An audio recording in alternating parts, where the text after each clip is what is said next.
Dallas Cowboys linebacker Micah Parsons absolutely took over Wednesday's practice. We'll tell you how he did it on this episode of the Locked On Cowboys podcast.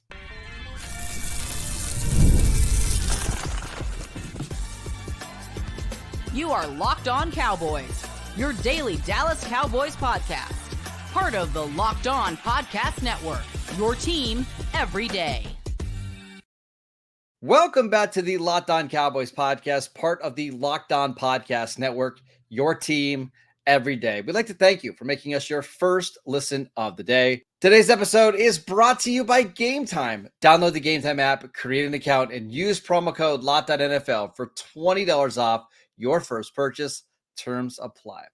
I am your host, Marcus Mosher. You can follow me on Twitter at Marcus_Mosher. Joining me today, as always, is Landon McCool out in Oxnard, California at Dallas Cowboys training camp. You can follow him on Twitter at McCoolBCB. Landon, another padded practice for the Dallas Cowboys. And this time, the biggest winner of the day by far was Micah Parsons. Yeah, I mean, Micah kind of was eventually going to rear his head here and impose his will on these practices like he usually does. And today was the day. Obviously he had a lot of reps against Chuma, but it wasn't just Chuma that he was doing this again. But I mean, whether it was getting around, getting an arm inside, sacking Dak and bringing him down a little bit too hard for my liking onto the grass. It's chasing on the backside of some runs. Micah was all over the place and was kind of making his presence known. Now that we've got pads on, it's time for me to start wrecking practice. Yeah, and it really didn't matter who was blocking him. I saw him run by Chuma Udoga one time. I saw him beat Terrence Steele. We also saw him playing more linebacker. Can you kind of expand on that a little bit? Like, how was Mike Zimmer using him during Wednesday's practice? Well, I mean, it's not actually that different than what he's been doing, previously. We had talked a little bit about the fact that he was playing off the line linebacker. He's playing on the line to the 2-point stance. And then obviously the normal kind of pass rushing stuff. But I mean, they have packages where he will be the will linebacker, where he's fully, 3 to 4 yards off the line of scrimmage and playing like a true will linebacker. And we've seen that it hasn't been like a regular thing. It feels like it's something that they're going to probably rotate him in and just, like in the process of moving him around to kind of keep the defense guessing. That'll just be one of his, potential stops at different points. So I mean, it's definitely part of what he's going to be doing moving forward. And it seems like even, not in a peppering the A gap sort of way, like there will be snaps, it appears, where he is truly playing off ball linebacker, read and reacting, taking his cues and his keys and pursuing the football. How do you feel about that? How do you feel about maybe the best pass rusher in the NFL playing 5 yards off the line of scrimmage and having to cover tight ends down the field? Well, I look at it this way. Honestly, I saw Marshawn Nealon drop into coverage on his own blitz during the pressure package situation stuff. I don't view it as any different than that, in a lot of ways. And should Micah Parsons potentially be attacking the quarterback every single time that they drop back to pass? I think that fans would tell you yes, absolutely. But I think the coaches would tell you that there is a schematic advantage to pulling the rug out from under the offense that thinks that they need to load up on the side that Micah Parsons is on, and then suddenly dropping him into coverage and sending pressure from another area. So I think I'm not against it on a principle level. I think I have to see how much is used, right? Because I think that's really where I'm going to come up with, a potential issue is if he's getting a 50-50 split on third downs playing off-ball linebacker and pass rusher. Yeah, I'm going to be upset about it. I mean, yes, but I also don't think Mike Zimmer's dumb. And they just lost Sam Williams. So they don't have the edge depth to really do that much anymore unless they go out and sign a veteran edge rusher. But even then, like, I would be shocked, Landon. Like, let's say if I took all of the 3rd and 8s that the Cowboys had, 3rd and 8s or longer, and Micah, when he's on the field, isn't rushing at least 90% of those snaps, like, I would be pretty shocked. Like, Mike Zimmer's going to want to make sure that his best pass rusher is rushing the passer when it matters the most, I would assume.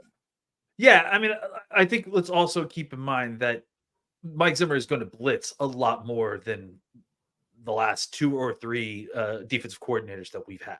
Right. And so part of what Micah will be doing is playing alternate positions other than defensive end, but still going after the quarterback while playing linebacker. Right. So I think, and part of getting him into that kind of double A gap scheme is making you think that Micah Parsons is coming and then dropping it back. And to be clear, that isn't wasting Micah's usefulness necessarily. No.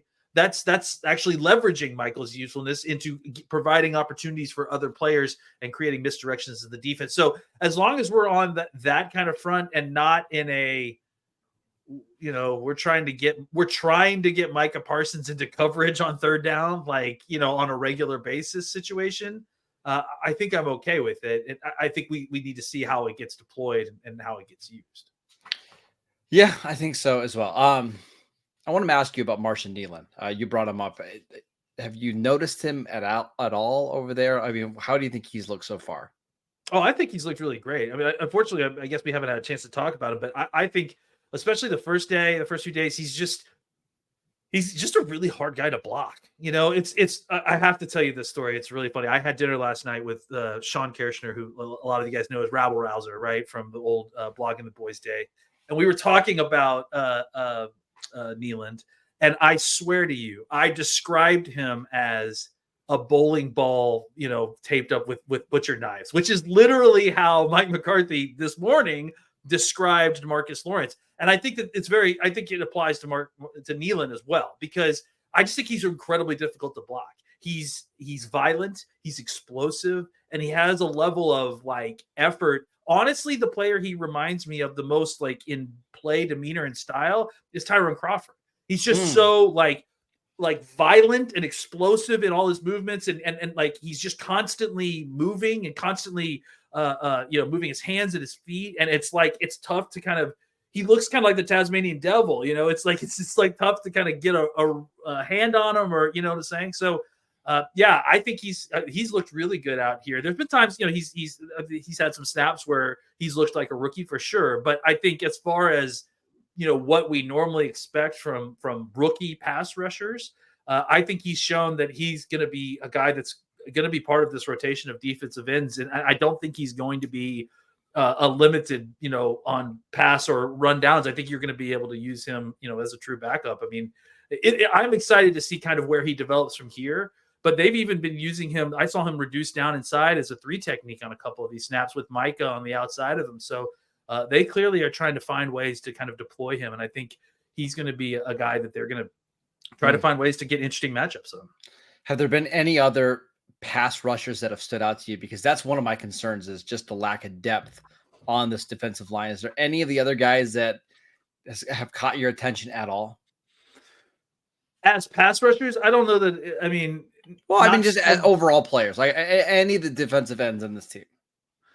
I don't think so. Not really. I mean, really, just because we've seen so much of Kneeland and these guys, and DeMarcus Lawrence has taken a lot of reps already so far, which more than it feels like he normally would, at this point. So, and that could be because they're they're concerned about the position. I'm not going to be shocked if we find out that they sign a vet defensive end here in the next couple of days, because I don't know that there's necessarily. I think that they've got a pretty solid 4, or 3, but I don't know that they don't have enough defensive ends. No, they need. They're definitely likely to go get another veteran. And honestly, they may have been likely to do that even if Sam Williams was on the team. It's that kind of situation. It feels like they need another veteran, somebody that can come in and give them 20 to 30 snaps in any given week, just depending on the matchup. Because outside of Micah Parsons and DeMarcus Lawrence, who's next in total pressures on this defense in terms of production? It's probably Chauncey Golston, right? Oh, it's Osa, probably. Well, I'm saying for the edge rushers, if you count. Oh, Golston, yeah. Honestly, I don't even know that Golston is going to be an edge rusher this year. I've mostly only seen him inside as 3 technique, so that even takes one more body away from that. And that's the point, right? They just need another veteran in there, so they're not relying solely on young players and rookies to help. I will add in, I don't think that the kind of veteran pass rusher role is as necessary. It's necessary. I'm not saying it's not necessary, but I don't think it's as necessary as it was in the Quinn defense, because the Quinn defense, they're only ever sending 4 guys. So they need waves of guys to be fresh, to kind of constantly be getting upfield. And you need that, obviously, the Zimmer defense as well. But I think that a lot of that is going to be supplemented by the kind of unique blitzing and the pressure packages that they're going to deploy as well. All right, let's talk about Dak Prescott, someone that surprisingly we haven't talked about a lot other than his contract. Let's talk about how Dak Prescott has performed in practices so far. We will get to that next. This episode is brought to you by Gametime. Gametime is an authorized ticket marketplace of Major League Baseball, which makes getting tickets faster and easier than ever before. Prices on the Gametime app actually go down the closer that it gets to first pitch. And with killer last-minute deals, all-in prices, views from your seat, and their lowest price guarantee, Gametime takes the guesswork out of buying MLB tickets. You can save up to 60% off buying last-minute tickets for sports, concerts, comedy, and theater events near you. Save even more with exclusive in-app deals on select seats ahead of the game or the event. And you can save even more when you choose a section and let Gametime choose your exact seats. Take the guesswork out of buying MLB tickets with Gametime. Download the Gametime app, create an account, and use promo code LOCKEDONNFL for $20 off your first purchase. Terms apply. Again, create an account, redeem promo code LOCKEDONNFL for $20 off. Download Gametime today. Last minute tickets, lowest price guaranteed. Welcome back to the Locked On Cowboys podcast. Are you watching Fox Sports or ESPN on your TV all day? Are you having to turn down the volume because of all that shouting? Make the switch to Locked On Sports today, a free 24/7 sports streaming channel program for you every day to bring you the biggest stories without all that unnecessary screaming.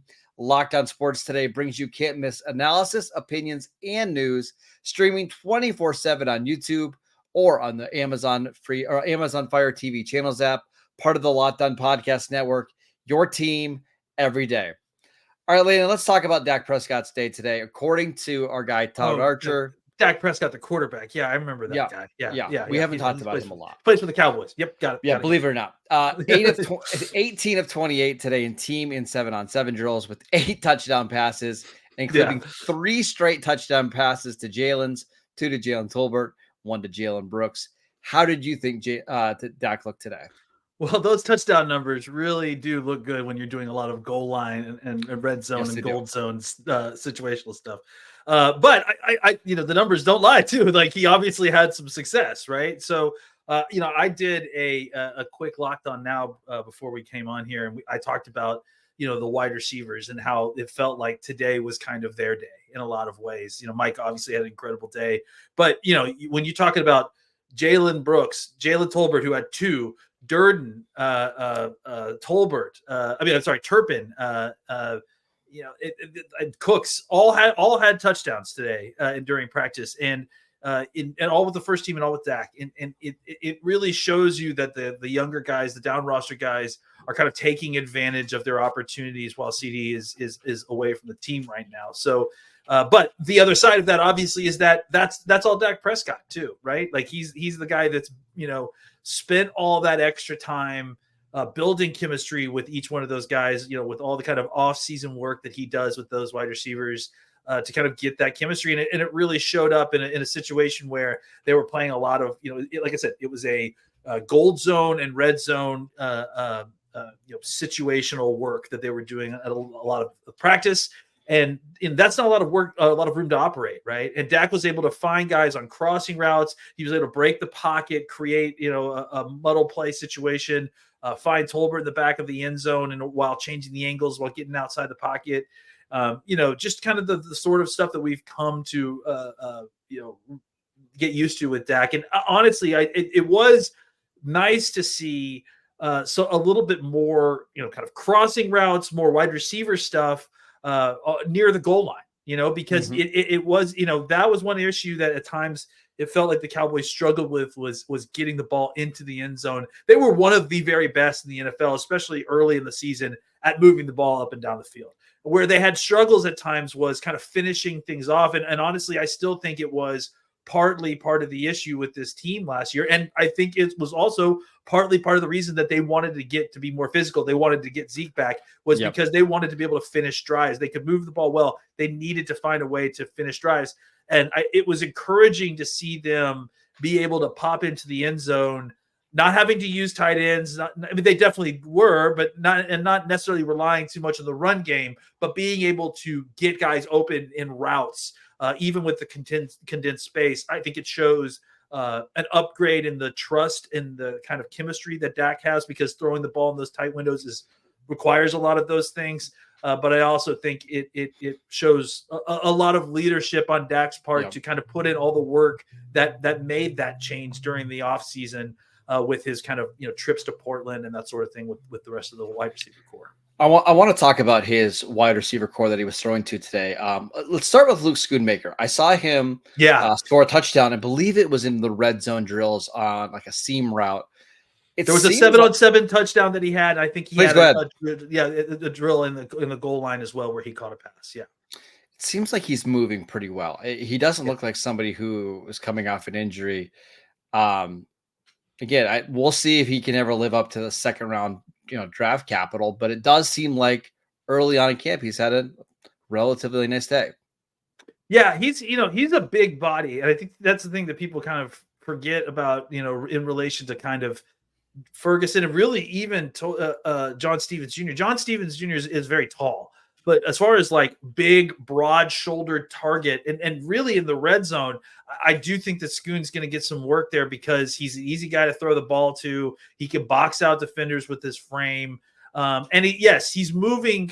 I think that it's not even just that he's moving well off the injury. I think he's moving with a lot more confidence. Like he's running these routes like with an understanding of what he's supposed to be doing and changing the pace of his routes to kind of get open. And he's catching the football. Like that seems like every time I see the ball thrown his way, he's coming down with it. So I think if you can get that kind of, if you compare the blocking that we got from him last year with more consistency in the receiving game, especially in those areas where he can use his body and let Ferguson kind of be the more big play tight end guy, I think he's going to, really, really be a valuable piece on this team this year as the season goes on.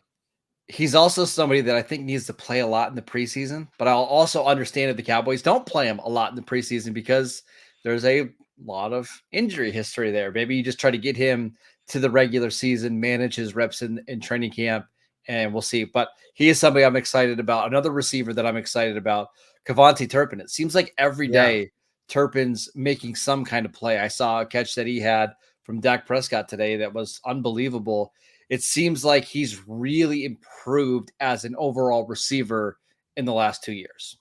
Yeah, that touchdown you're describing is the one that he ran like a seam route. And I think no one anticipated him doing that. And he was just left kind of wide open, and Dak was able to hit him as he was streaking up into the end zone. And I will add in, too, that I noticed yesterday in practice that there was a rep where Trey Lance was in with the ones just to kind of get him some reps with the ones, right? And there was an incompletion down the field to Turpin, and Dak came, halfway onto the field to go get on to Turpin about, and in a hard coaching way, right? To kind of get him to understand the nuance of maybe what went wrong. And to me, I read that as, well, first of all, that's Dak Prescott, what the kind of leader he is, but also I read that as this is a guy, that plus several other things that we've seen out here. This is a guy that the Cowboys are planning on trying to feature, right? We saw him take a handoff out of the backfield. I would expect more of that as well. I think this is a guy that the Cowboys are going to try to incorporate more into the offense than they did last year. And so I think they're trying to see that, you're seeing a little bit more of him as a wide receiver getting down the field. He would have had a really long touchdown. What was it, yesterday in practice? But it was an incompletion. I couldn't really tell if it was a drop or if Dak just put out too far in front. But, the idea of him lining up in the slot and running a slant, if he can make a move and get even that much separation, they get the ball to him, it's over. So, I think they're clearly trying to get all these guys opportunities to kind of put their best foot forward, and then see how they can carve out a role for them in this offense, even after CD gets back from his contract situation. They just need more juice on offense. With Tony Pollard gone, like their home run ability is really. I mean, Brandon Cooks has some of that, but that's actually not really Brandon Cooks' game. Like he uses his speed to become a good route runner. He's not somebody that you throw a slant to and he takes it 50 yards for a touchdown. They really need Turpin to kind of develop into somebody that gives them some home run ability. And that sounds like at least through a week and a half of camp, he's potentially he's on track to maybe become that guy. I'm hedging this a lot. Potentially on track to maybe become that guy in 2024, Landon. How's that? Well, I think it's fair to say that he's going to be a guy that you're going to try to create big plays with. The question becomes how, is he ever going to be a guy that can be the consistent big playmaker guy? Right. Or is he going to be like a guy that, you forget about and, oh no, he got loose and he makes, a play every other week or something that makes him dangerous, but not, Pro Bowler dangerous. Right. That sort of thing. All right, let's talk about some other notes from the Cowboys' second padded practice of the week. We will get to that next. This episode is brought to you by FanDuel. I love sports. I love them so much that I never want them to stop. There's nothing better than at the end of a long day, just sitting on your couch and turning on a game. But unfortunately, with the playoffs now over in the NBA and in the NHL, we just have fewer and fewer games to watch on TV, and the sports aren't sporting the way that we'd like them to. But FanDuel lets me keep the sports going whenever I want. All I have to do is open the app and dream up bets anytime that I'm in the mood. And this summer, FanDuel is hooking up all customers with a boost or a bonus daily. That's right. There's something for everyone every day, all summer long. So head over to FanDuel.com and start making the most out of your summer with FanDuel, the official sports betting partner of Major League Baseball. Welcome back to the Locked On Cowboys podcast. Everydayers, on Friday's show, we will continue with some of our notes from the Cowboys training camp practice. Just a couple of little quick things here. Eric Kendricks did not practice today with a back injury. Todd Archer said it is a tight back. He's day-to-day, nothing to be concerned about. But that did open up more snaps for Willie Harvey, the UFL linebacker that the Cowboys signed a couple of weeks ago. What have you seen from him early in camp?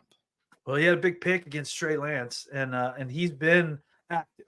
You've seen him a little bit. Once pads came on, especially, you've seen him on a couple of different. I mean, I think he's working with the second and third team at this point.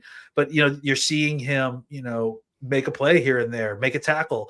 You're like, who's 55? Okay, he's that USFL guy that they brought in. So, I think you're noticing him more and more as these guys keep getting more opportunities.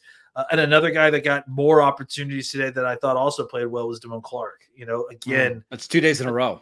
Yeah, I was gonna say I don't want to quite say drumbeat, but I think this could be a guy that maybe is finding a fit in that third linebacker role. Right, like not the pressure of not having to be the only linebacker on the field may be helpful to him, right? Especially when kind of slotted in next to the other guys, including Kendricks when he's out there. So I mean, again, linebackers making plays. Does that portend that this defensive line is getting some help up front, or maybe the scheme's letting them run a little bit freer? I don't know. Is it a bump in the performance of the individual players?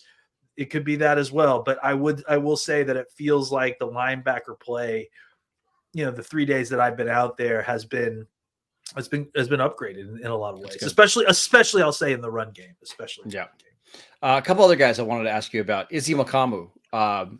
We talked about a little bit his role. Sounds like he's playing more nickel corner than safety. He had 2 interceptions today.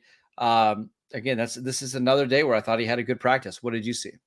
Yeah, I mean, it's funny because literally as that interception was happening, I was having a conversation with someone about kind of what we talked about yesterday. Like they got to find a way to get Mukwamu involved, and I think he was. I could be wrong about this, but I think he was actually running with the first team goal line defense. I'm not sure, but I got one of his interceptions during that. He ran Jalen Tolbert's route for him and broke on the ball really well. I think that was actually during 7-on-7s, if I'm not mistaken. But yeah, and then also like was a active in the goal line stuff. They just need to find a role for this guy. The way he played against Tampa 2 years in the playoffs, and then for them to turn around last season and just kind of not be able to find a way for him to get on the field. Part of that was the fact that they lucked into a lot of really great talent at the safety position. Wanye Thomas really kind of stepped out and blossomed, and he's going to continue to do that this year as well. So I think for the Cowboys, they got to find a role for McQuamu to play that is going to be able to kind of avail him of his skill set. I think nickel makes a ton of sense because of his physicality, because of his coverage ability, and because it's tough to throw into tight windows with the guy with long arms, especially in the middle of the field like that. So I think he showed you a little bit of some of the skill set that he provides playing the nickel spot for this defense. Last thing before we go, we need a Tyler Guyton update because Tyler Guyton was the star of training camp on Tuesday. But we know that training camp is about having multiple good days in a row and stacking I sound like Jason Garrett, stacking good practices on good practices. How did you think Guyton performed today? Yeah, I mean, I didn't specifically notice a ton of stuff from him, which is, which is a good sign for a rookie offensive tackle. I mean, obviously you're not going to stand out every single day. It felt like he was getting more reps with the twos today than he did yesterday, which I think is a natural part of this progression. I think they have to figure out what they're going to do with. I was having a conversation with somebody about this too. I think they need to figure out, now that they've seen a little bit of Guyton and they feel pretty good about his trajectory and about where he's going. There's going to be some decisions that need to be made about the construction of this offensive line roster, and how it's going to work, and who is your game day backups, and who is your your game day inactive guys that you may want to keep. So I think it's going to, in order to kind of get answers to that stuff, there's not a ton of reps, especially in pads that you get. And that's the only way that you get evaluations for these guys. So don't be surprised if we see, a lot of kind of rotating around as they try to like work through. All right, we feel like Guyton can probably make it as your starter at week 1, but who's, are we keeping just a swing tackle? Are we keeping a left side player? How are we constructing our game day roster? Like, who's the backup on game days? Is that the backup if Guyton got hurt long term? How is all that going to work? And in order to kind of figure out how all that works, you have to, you have to shine light on these guys to see how they're doing. And the only way to shine a light on these guys in the offensive and defensive line is to see how they perform when they're playing in pads. All right, let's do it really quickly before we go. Let's say the Cowboys keep 9 offensive linemen, and your starters are Guyton, Tyler Smith, Brock Hoffman, Zach Martin, and Terrence Steele. That's 5. Cooper Beebe is going to be on the team. That's 6. That TJ Bass is going to be on the team. That's 7. Chuma Udoga is going to be on the team. That's 8. Who is the last? Do you? I mean, I don't know. That's what I'm talking about. Well, I would assume that Udoga is probably on the team, right? Let's say Asim Richards is like tied with Udoga, which I think is legitimately possible. Well, see that I think Richards is just I think Richards and Udoga are 8 and 9 on your team. Yeah. What about, so you think Nathan Thomas? Was it Thomas? Yeah, Nathan Thomas is what, practice squad guy? Probably. My guy Matt. Yeah, I think probably on the outside looking in. Yeah, I think we need to see some more. I mean, honestly, like I wouldn't be shocked if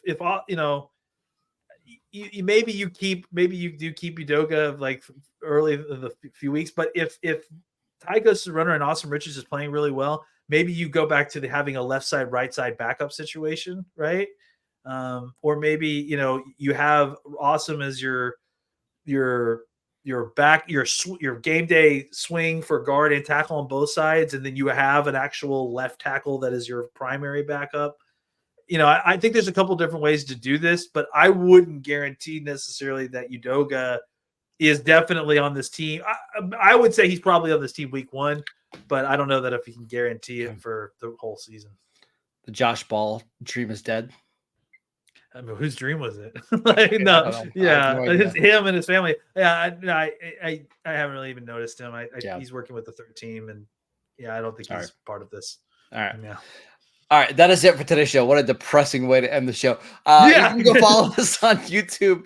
Download the podcast wherever you get your podcasts. We are free and available on all platforms. Make sure that you're following Landon on Twitter at McCoolBCB. He's had some great clips, some great videos, some great photos. So make sure you're doing that.